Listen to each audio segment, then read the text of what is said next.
சமன்பாடுகளின் மூலங்களின் கூடுதல் மற்றும் பெருக்கல் பலனை காண்க. இது கணக்கு போறதுக்கு முன்னாடி முதல்ல இருபடி சமன்பாடுன்னா நமக்கு என்னன்னு தெரியணும்.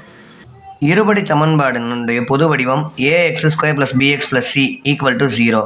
இந்த சமன்பாட்டில் பார்த்தோம்னா அதிகபட்ச அடுக்கு 2ஆக இருக்குது. x⁻2 அதாவது x²ன்னு சொல்கிறோம்.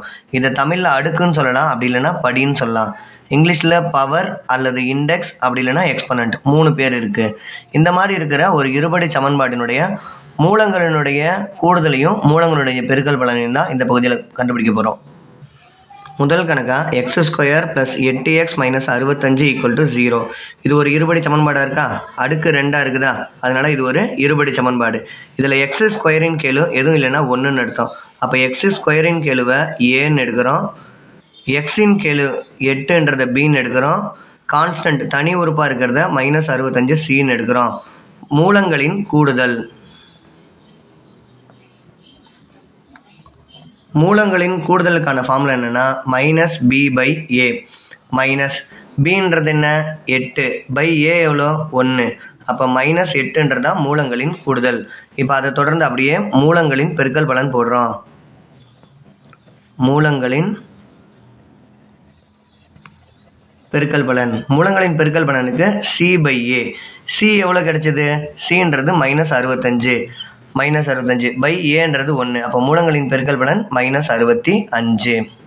இப்போ இதே மாதிரி இன்னொரு கணக்கு பார்க்கும். ரெண்டாவது கணக்கு 2x² + 5x + 7 = 0. இதில் x² கேளு ஏன்றதை 2ன்னு எடுக்கிறோம், எக்ஸின் கேளு பின்றதை 5ன்னு எடுக்கிறோம், தனி உறுப்பு சி கான்ஸ்டன்ட் ஏன்னு எடுக்கிறோம். அப்போ மூலங்களின் கூடுதல் -b/a ஃபார்முலா. -bன்றது 5, ஏன்றது 2. அப்போ மூலங்களின் கூடுதல் -5/2. மூலங்களின் பெருக்கல் பலன் c/a. c-னுடைய மதிப்பு 7, a-னுடைய மதிப்பு 2. மூலங்களின் பெருக்கல் பலன் 7/2. இப்போ மூணாவது கணக்கு kx² - k²x - 2k³ = 0. இதில் x² கெழுவான கேவை தான் ஏன்னு எடுக்கிறோம், k. எக்ஸின் கெழுவான -k² தான் பின்னு எடுக்கிறோம், -k². தனி உறுப்பு cன்றது -2k³. அப்போ மூலங்களின் கூடுதல் -b/a. -bன்றது -k² பை ஏன்றது k. -k² இருக்குதா? இங்கே இந்த -*- ப்ளஸ் பண்ண -* ப்ளஸ் ஆகிடும். அப்போ k²/k. ஒரு k அடிபட்டு போயிடுச்சுன்னா மூலங்களின் கூடுதல் k. மூலங்களின் பெருக்கல் பலன் c/a. மூலங்களின் பெருக்கல் பலன் c/a ஃபார்முலா. cன்றது -2k³ பை ஏன்றது k. ஒரு k அடிபட்டு போயிடுச்சுன்னா k² ஆகிடுமா? -2k². தான் மூலங்களின் பெருக்கல் பலன். இப்போ எந்த ஒரு இருபடி சமன்பாடாக இருந்தாலும் அதனுடைய மூலங்களின் கூடுதல் கண்டுபிடிக்கிறதுக்கான ஃபார்முலா -b/a. மூலங்களின் பெருக்கல் பலன் கண்டுபிடிக்கிறதுக்கான ஃபார்முலா c/a. எடுத்துக்காட்டு கணக்கு பார்த்தோம். இப்போ பயிற்சியில் இருக்கக்கூடிய 3 கணக்கை பார்க்கலாம். அது பயிற்சி எண் 3.9ல் இரண்டாவது தலைப்பான கீழ்காணும் இருபடி சமன்பாடுகளின் மூலங்களின் கூடுதல் மற்றும் பெருக்கல் பலனை காண்க. அதில் ஒரு 4 கேள்வி இருக்குது. அதில் முதல் கேள்வியான x² + 3x - 28 = 0. இதில் x² கேளு இல்லை, அதனால் அதை 1ன்னு எடுக்கிறோம். அப்போ ஏன்றது 1, பின்றது 3, சின்றது -28. மூலங்களின் கூடுதலுக்கு நமக்கு ஃபார்முலா தெரியும், -b/a. -bன்றது 3, ஏன்றது 1, -3. மூலங்களின் கூடுதல் -3. மூலங்களின் பெருக்கல் பலனுக்கான ஃபார்முலா என்ன? c/a. c எவ்வளோ? -28 பை ஏன்றது 1. அப்போ மூலங்களின் பெருக்கல் பலன் -28. அதில் ரெண்டாவதாக இன்னொரு கேள்வி இருக்குது. x² + 3x = 0. இப்போ இங்கே x² கேளு 1, எக்ஸின் கேளு 3. இங்கே தனி உறுப்பே இல்லைன்றது நம்ம கணக்கில் என்ன எடுத்துக்கணும்? 0ன்னு எடுத்துக்கணும். அப்போ முதல்ல இந்த கேள்வியை நம்ம மாற்றிக்கிறோம். +1 x² + 3x + 0 = 0. அப்போ தான் குழப்பம் இல்லாமல் இருக்கும். ஏன்றது 1, பின்றது 3, சின்றது 0. இப்போ வழக்கம் போல் மூலங்களின் கூடுதல் -b/a. -bன்றது 3 பை 1. மூலங்களின் கூடுதல் -3.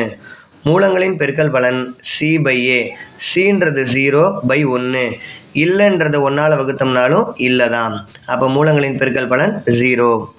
பயிற்சியில் மூணாவது கேள்வி 3 plus 1/a equal to 10/a² இருக்குது. இது ஒரு இருபடி சமன்பாட்டினுடைய பொது வடிவத்தில் இல்லை. அதனால் இதை முதல்ல இருபடி சமன்பாடை மாற்றிருக்காங்க. என்ன பண்ணுறோம், அதிகபட்சமாக பகுதியில் இருக்கிறது a², மொத்த சமன்பாட்டையும் a² பெருக்கிடுறோம். a² பெருக்கினா என்ன வரும், 3 × a² plus 1/a × a², 10/a² × a². அடிபட்டு போயிருமா, இங்கே ஒரு a அடிபட்டு போயிருமா, இங்கே 3a² plus 1 equal to 1a equal to 10. இதை சமன்பாட்டுக்கு இந்த பக்கம் எடுத்துகிட்டு வந்தோம்னா 3a² plus 1a minus 10 equal to 0. இப்போ இருபடி சமன்பாட்டினுடைய பொது வடிவத்துக்கு வந்துருச்சு. இப்போ எக்ஸின், அதாவது இங்கே சமன்பாடு வந்து ஏஐ பொறுத்து அமைந்துள்ளது. இதுக்கு வரைக்கும் பார்த்த கணக்கு எல்லாமே எக்ஸை பொறுத்து இருந்துச்சு, இந்த கணக்கு ஏவை பொறுத்து இருக்குது. அப்போ a² கெழுவான 3 தான் நம்ம ஏன்னு எடுக்கிறோம். a² கெழு, ஏன்றது 3, பின்றது 1, சின்றது -10. மூலங்களின் கூடுதல் -b/a, -bன்றது 1, ஏன்றது 3, -1/3 மூலங்களின் கூடுதல். மூலங்களின் பெருக்கல் பலன் c/a, cன்றது -10/3, மூலங்களின் பெருக்கல் பலன் -10/3. இந்த கேள்வி மட்டும் மொத்த கணக்குலேருந்து வித்தியாசமாக இருந்துச்சு. என்ன இருந்துச்சுன்னா, நேரடியாக இருபடி சமன்பாடு கொடுக்கல, அதனுடைய வடிவத்திலேருந்து மாறுபட்டு இருந்துச்சு. அதை நம்ம இருபடி சமன்பாடினுடைய வடிவத்துக்கு மாற்றி அப்புறம் ஏபிசி அடுக்கு இருக்கிறதோடைய 2 இருக்கிறதோடைய கெழுவையும் அடுக்கு 1 இருக்கிறதனுடைய கெழுவையும் தனி உறுப்பையும் நம்மளாக எடுத்துக்கிட்டு அதுக்கப்புறம் கணக்கு முடிக்கிறோம். மூலங்களின் கூடுதல் மற்றும் பெருக்கல் பலன் கண்டுபிடிக்கிறதுல இந்த பகுதியில் இருக்கக்கூடிய கடைசி கணக்கு 3y² - y - 4 = 0. நேரடியாக இருபடி சமன்பாடாக தான் இருக்குது. இதில் y² கெழுவான 3ன்றதை ஏன்னு எடுக்கிறோம், ஒய்யின் கெழுவான -1ன்றதை பின்னு எடுக்கிறோம், தனி உறுப்பாக கான்ஸ்டண்ட்டாக இருக்கிறத சின்னு எடுக்கிறோம். அப்போ மூலங்களின் கூடுதல் -b/a, -1/3. ஏன்னா பின்றது ஒரு மைனஸ் இருக்குது, ஃபார்முலாவில் ஒரு மைனஸ் இருக்குது. அப்போ -1/3, மைனஸ் இன்ட்டு மைனஸ் ப்ளஸ் 1/3 தான் மூலங்களின் கூடுதல். மூலங்களின் பெருக்கல் பலன் c/a, cன்றது -4, ஏன்றது 3, மூலங்களின் பெருக்கல் பலன் -4. 10ஆம் வகுப்பினுடைய 3வது இயலான இயற்கணிதம் பகுதியில் மூலங்களின் கூடுதல் மற்றும் பெருக்கல் பலன் கண்டுபிடிக்கிறதுலேருந்து ஒரு 2 மார்க்கு கேட்கறதுக்கான வாய்ப்புகள் அதிகம். இதில் இருக்கக்கூடிய கேள்வியே மொத்தமே இந்த 7 கேள்வி தான். முதல்ல பார்த்த 3 கணக்கும் எடுத்துக்காட்டு 3.25, இப்போ பார்த்த 4 கணக்கும் பயிற்சி எண் 3.9 இருக்கக்கூடிய 2வது தலைப்பில் இருக்கக்கூடிய 4 கணக்கு. மொத்தம் இந்த 7 கணக்கு தான் மூலங்களின் கூடுதல் மற்றும் பெருக்கல் பலன் கண்டுபிடிக்கிறதுக்கான 10ஆம் வகுப்பில் இருக்கக்கூடிய கணக்குகள்.